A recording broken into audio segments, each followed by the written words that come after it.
আজকে এখানে বলছি আবারও, আমি হাতিয়ার মানুষের পক্ষে লড়াই করতে এসেছি, কারো বিপক্ষে নয়। আমি জালেমের বিরুদ্ধে লড়াই করতে এসেছি, কোন মাজলুমের বিপক্ষে নয়। মাজলুমের পক্ষে আমাদের এই লড়াই। আমি বলছি হাতিয়াকে জিম্মি করে রাখা হয়েছিল, আমি বলছি হাতিয়াকে জিম্মি করে রাখা হয়েছিল। আমি আবারও বলছি হাতিয়াকে আর জিম্মি হতে দিব না ইনশাআল্লাহ। হাতিয়াকে আর জিম্মি হতে দিবেন? তারা আমাদেরকে গোলাম বানিয়ে রাখতে চেয়েছিল। আমরা কি গোলামীর জিঞ্জির ভেঙে পেয়েছি? গোলামীর জিঞ্জির ভেঙেছি। আমরা আজাদির স্বপ্ন দেখি, মুক্তির স্বপ্ন দেখি।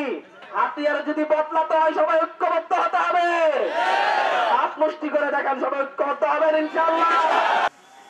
আমাকে আমার দল থেকে আমাকে হাতিয়াতে নমিনেশন দেওয়া হয়েছে ইলেকশন করার জন্য, কিন্তু আমি আজকে এখানে হাতিয়ার সামনে এসেছি। আমি হাতিয়ার জন্য 1 বছর অনেক কিছু করার চেষ্টা করেছি। আমি ইলেকশন করব কিনা আমি জানি না। হাতিয়ার মানুষ চাইলে ইলেকশন করব, না হয় করব না। হাতিয়ার মানুষ না চাইলে ইলেকশন করব না, কিন্তু হাতিয়াকে জিম্মি হতে দিব না ইনশাআল্লাহ। যদি ইলেকশন করতে হয় তখন এই সাধারণ মানুষকে আমার পোস্টারও ছাপাইতে হইব, বিলাইতে হইব, কেন্দ্র এজেন্ট হইতে হইব, সেখানেই দৌড়াইতে হবে।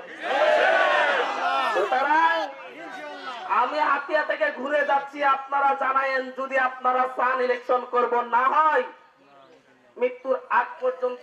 আমি জানি সবাই বলবেন এই ফেরিটা হান্নানের কল্যাণে আসছে। 100 টাকা 400 টাকা মোহাম্মদ আলীর আগেও ছিল না? তখন কেন এত টাকা কারা খাইছে? তেলের খরচ 65 টাকা ছিল, কিন্তু আমাদের হাতিয়ার জনগণ থেকে 400-500 টাকা করে কারা নিছে? বড় বড় গলাবাজি যারা করে তাদেরকে বললেন শুধুমাত্র আপনারাও একই ধরনের দেখে গেছি। আপনাদের সামনে শুধু একটা জিনিস দেখাতে চাচ্ছি। ডক্টর মোহাম্মদ ইউনূস স্যারের সাথে সাক্ষাৎ করে পুরো হাতিয়ার জন্য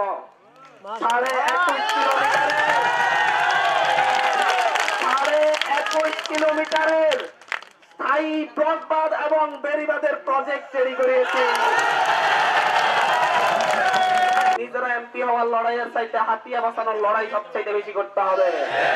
দলমত এক না হলে একজনে তেল ফুরাবে, আরেকজনে ফুটা করে দিবে পলিথিনে, তারপর সব বের হইয়া যাবে। পুরা হাতিয়ার এই অবস্থা চলতেছে। 500 টাকা 400 টাকা দিয়ে উঠান বৈঠক করে। মনে রাখেন যারা টাকার বিনিময়ে আপনাদের মানুষকে ভাড়া করে আনে, তারা মানুষকে মানুষ মনে করে না। আমি আগেও বলছি, আজকেও বলতেছি, যারা টাকার বিনিময়ে মানুষকে ভাড়া করে আনে, মিছিল করায়, তারা মানুষকে মানুষ মনে করে না, গোলাম মনে করে। যারা এই পরিমাণ টাকা দেয়, চিন্তা করেন জাহাজমারা থেকে এই পর্যন্ত একটা সিএনজি আসতে 80 টাকা চাঁদা দিতে হইতো 1 বছর আগে। কত টাকা? এখন কি সিএনজি ড্রাইভারদেরকে চাঁদাটা দিতে হয়? 1 বছর বন্ধ। একদিন একবার আসতে একবার চাইতে 160 টাকা, মাস শেষে 300 টাকা, সব মিলে প্রতি মাসে 5000 টাকা চাঁদা দিতে হয়। 12 মাসে 60,000 টাকা, 5 বছরে 3 লাখ টাকা চাঁদাবাজি করে তারা প্রতিটা সিএনজি থেকে। 1 বছর আপনাদের 3 লাখ টাকা বেঁচে গেছে। সিএনজি ড্রাইভারদেরকে বলতেছি, 1 বছর কত টাকা বাঁচছে? 3 লাখ টাকা বাঁচছে।